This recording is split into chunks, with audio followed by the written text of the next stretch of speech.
next comedian. Is she coming? Okay. All right, let's go. Okay, I'm sorry. Not Leslie. I'm sorry. Stone Hines, everybody! That's okay. If you didn't know my name, that's my fault for not being famous enough. I recently had my first big starring role in a movie called Shark Side of the Moon. So if you don't know me, you don't watch enough smut. I have this thing going with my dad. I'm trying to be an actor in LA, and I have this thing going with him where every time I get a role, I'll call home and I say, Dad, I booked a role, and he'll go, it's not porn, is it? And I'll be like, gotta watch to find out, click. He loves it. Get it for yourselves, coming out to Funniest Female Comedy Festival.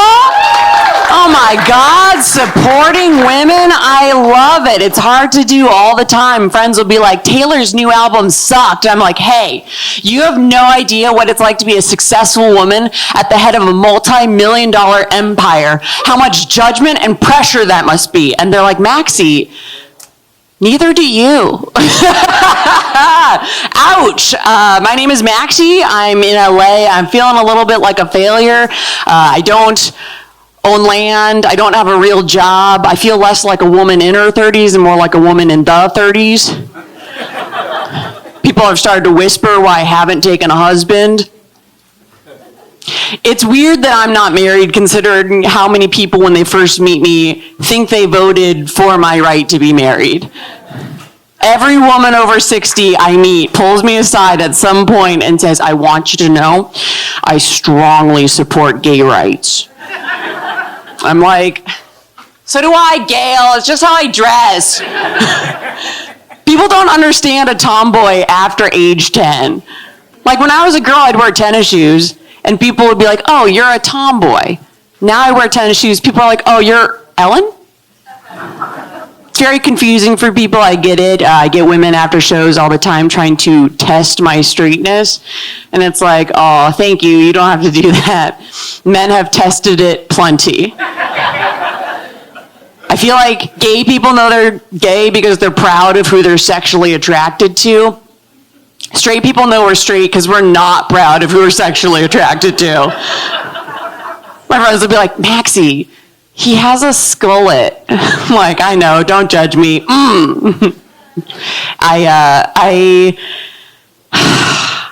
I have struggled with being feminine enough all my life. I'll share with you guys, when I was a kid, I got bullied a lot for being trans, and it was really hard because I was not trans.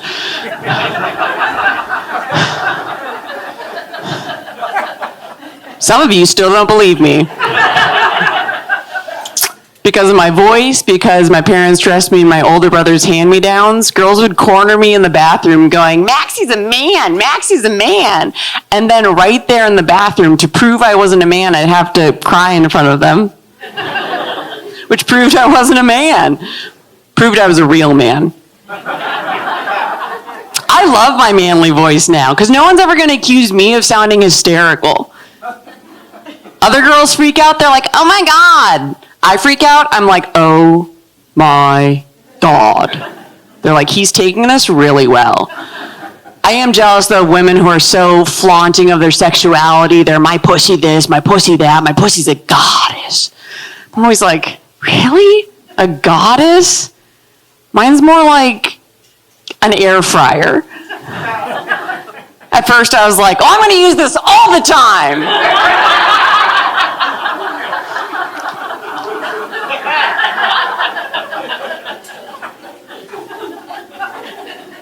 Pretty soon you're like, takeout's faster. And look, I have nothing wrong with that. I love it. I love women who treat their pussies like goddesses. I just hate the expectation it sets that we treat dicks like gods. And hey, I treat my boyfriend's dick like God. I ignore it except for major holidays. Some of you are still like, is the joke that she dates men? Yes, I am straight. The guy I'm dating is straight. I think. I brought him flowers once because I didn't know what to bring. And I said, I'm so sorry, these are a little girly. He goes, hey, any guy who doesn't appreciate flowers obviously doesn't appreciate the fact that they look just like a woman. And I was like, oh, gay? He's more feminine than I am. We figured out we were both perfectly straight, though, because I was like, ugh, at the thought of going down on a woman. And he was like, well, I love it. And then he was like, ugh, at the thought of going down on a dude. And I was like, yep. I'll be honest, I'm straight, but I love being hit on by women because being hit on is just getting complimented. But the difference is when you reject a woman, she lets you keep the compliment. She'll be like, that's okay, beautiful. Thanks anyway, gorgeous. You have a good weekend. I turn a guy down, he takes it back like, dumb bitch, didn't want you anyway. Women let you go home with a party favor. Men let you go home if you're lucky. I know. Oh. I wonder sometimes why women take rejection so much better than men, and then I remember, oh, we're used to only getting 70% of what we asked for. I asked my boss for a raise, and he said no, and I was like, that's okay, beautiful. Thanks anyway, gorgeous. You have a good weekend. I don't think you guys would get rejected so much if you were a little more thoughtful about who you asked out. I tried to tell my guy friends all the time, stop asking out 20-year-olds. They haven't lowered their standards yet. 30 and up, that's your game. Because dudes, if you ask out a 20-year-old who's not interested, you're getting, ugh. You ask out a 30-year-old who's not interested, you're getting drinks. They're like, no, you gotta have all this strategy to trick a woman into saying yes. And I'm like, stop. We don't want to be treated like a target. We want to be treated like Target. Just come up like, babe, you got everything I need. Why would I go anywhere else? I don't even mind that you've gotten more expensive recently. Instead, they're like, no, you gotta nag a woman, make her feel bad. I'm like, no, now you're treating me like Walmart. Like you're embarrassed to be seen inside of me. I don't get it. I don't get why it's so hard to just give a compliment without expecting anything in return. Like just today, I was walking down the sidewalk and this girl passes me in a really cute dress and I said, excuse me, you look really pretty in that dress. And she said, ugh. And I was like, dumb bitch, didn't want you anyway. Oh, it's... Sorry, you guys will notice I do use notes for support. I had an injury to my head a couple years ago I'm still recovering from, called a pixie cut. I think people get the wrong impression of me, though, because I'm kind of hard on men. And they're like, oh, between that and the way you dress, you're obviously a feminist. For a long time, I didn't know I was a feminist. I was like, no, I think I'm just angry. They're like, that's our primary requirement. Welcome, sister.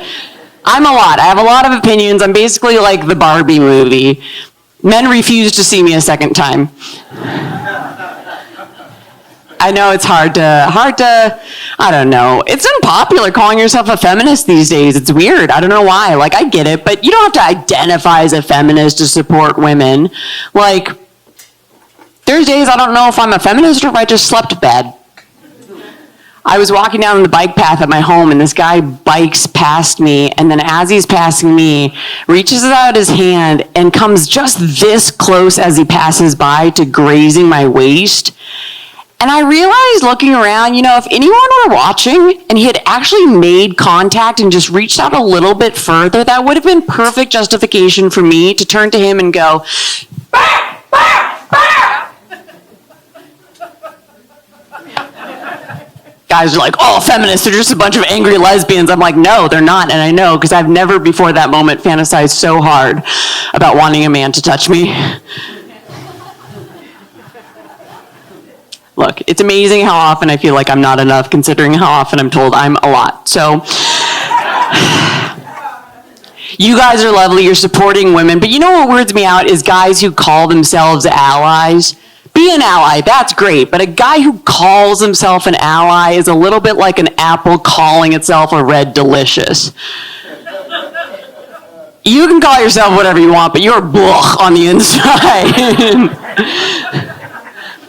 The Me Too movement was noble but very confusing because I feel like guys were using it as an excuse to accuse their competition and get them out of the way. Like I'd walk into a comedy club to say hi to my friend Mike, and he would pull me close and say, hey, watch out for that guy Jeff over there. He's a real creep.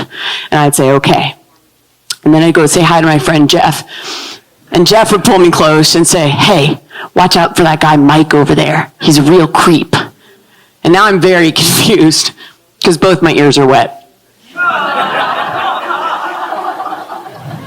I don't know who to believe. How dumb do they think I am? Well, they can't both be predators.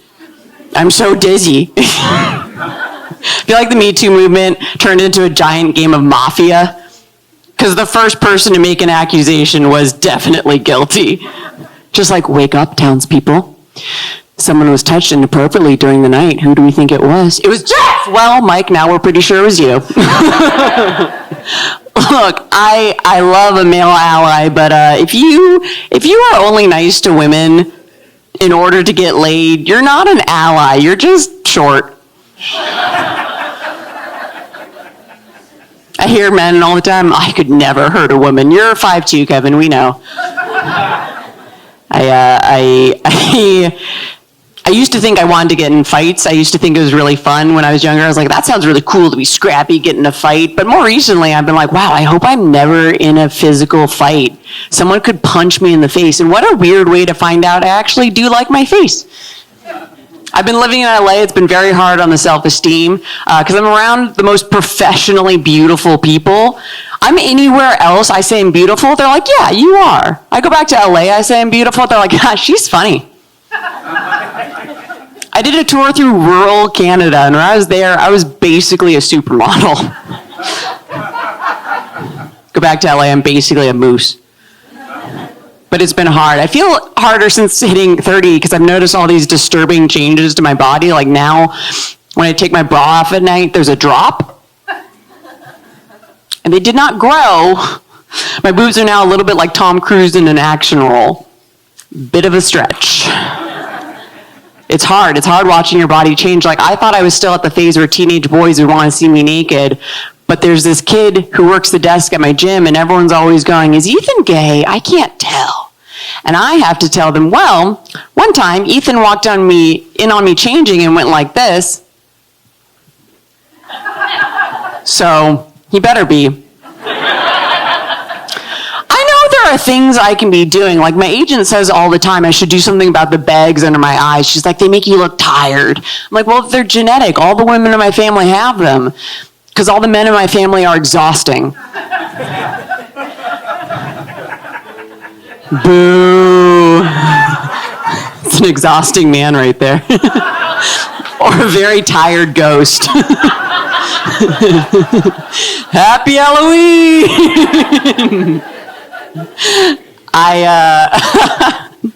My stepmom, my sister, they love getting little fillers and injections done, and I don't get it. They're normal people. I'm like, why are you guys getting stuff done? You don't have the pressure of an industry to look young and beautiful. If there's anyone who should be doing stuff to their face, it's me. And they're like, yep.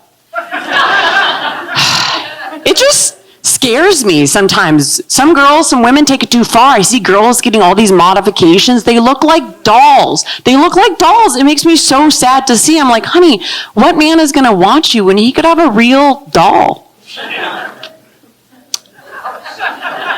There we go. Boo.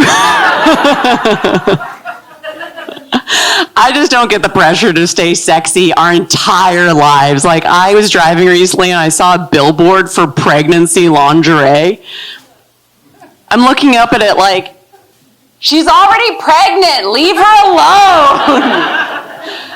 Lingerie is supposed to trick someone into sleeping with you. Mission accomplished. Trying to offer a pregnant woman lingerie is like trying to offer Serena Williams tennis lessons. The woman knows how to score. The only thing I can think is that ad is not meant for the pregnant lady. It's meant for the guy who knocked her up, which really makes me question what he's into. Pregnancy lingerie. For the man who wants to hear her say, "Get off of me!" think if you want to sell a pregnant lady something, you sell her something that keeps the dick away. Like a pair of wide leg jeans. I took my boyfriend shopping. He was like, oh, those are so unattractive. I was like, I'll take 6 pairs. I just don't have the energy to try to be sexy on top of everything else we're trying to accomplish. Men don't realize how much effort it takes. Guys will meet me and be like, oh, you do so much. You drum, you surf, you do comedy. Is there anything you don't do? I'm like, you?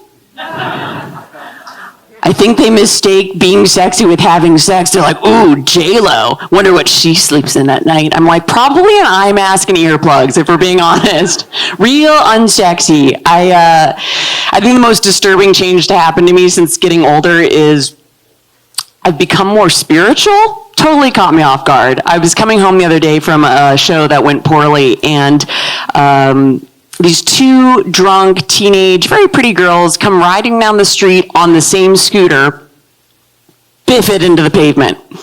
And I was like, thanks, big guy.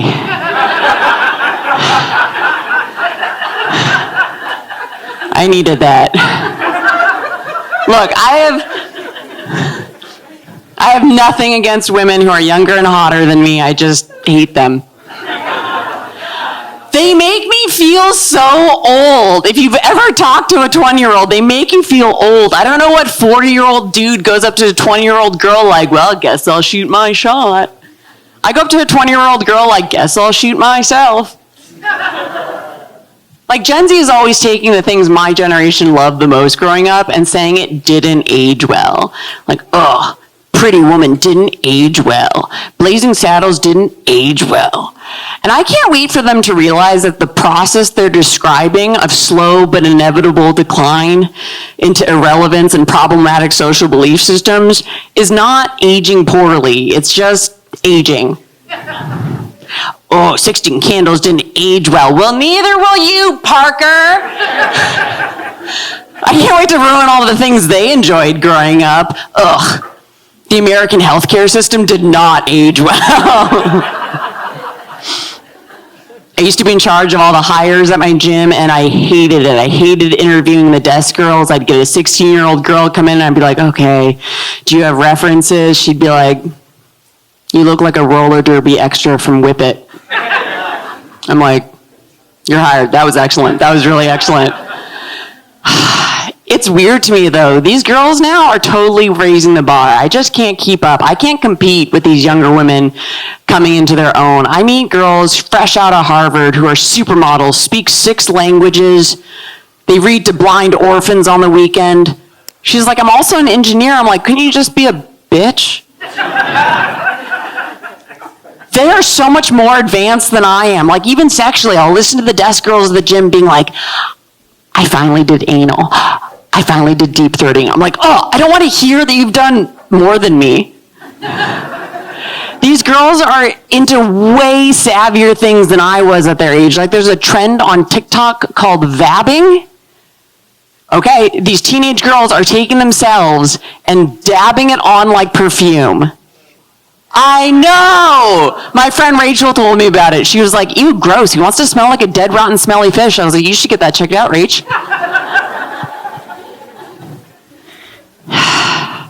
You're 14. You don't need pheromonal help to attract men.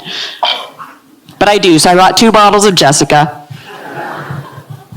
I'll tell you guys, I didn't have a great female role model. I'll skip right to this because I don't have long left with you guys, but I feel like it's important to understanding me. I didn't have a great female role model. My mom kicked me out when I was a teenager, and ever since then, people were like, ooh, does that give you abandonment issues? I'm like, nah, it just makes me weirdly attracted to middle-aged women. What's up? I'll be like, don't leave me. They're like, ma'am, your nails have been done for 20 minutes. You can go. But it was so weird because growing up, mommy issues is so much more embarrassing than daddy issues. Like, a girl with daddy issues, your friends will be like, can you stop dating complete jerks? Girl with mommy issues, your friends are like, hey, can you stop hanging out with my mom without me? I recently found my second grade notebooks where I'm going on page after page about my love for my second grade teacher, Mrs. Simons. Mrs. Simons is so warm. Mrs. Simons is so soft. I love Mrs. Simons. I wish she were my mom. I wish we could be together forever. I'm reading this like, oh my God, I'm Harvey Weinstein. I skipped first grade because I was academically gifted. What was I doing to that poor kindergarten teacher that she was like, oh, this girl's gonna be a problem. We gotta move her along. Just like hugging her too long, my hot little kindergarten breath in her ear, just like, ah. Watch out for Mike over there, he's a real creep. Thanks you guys, I'm Maxie Jack, have a good night. Bicycle.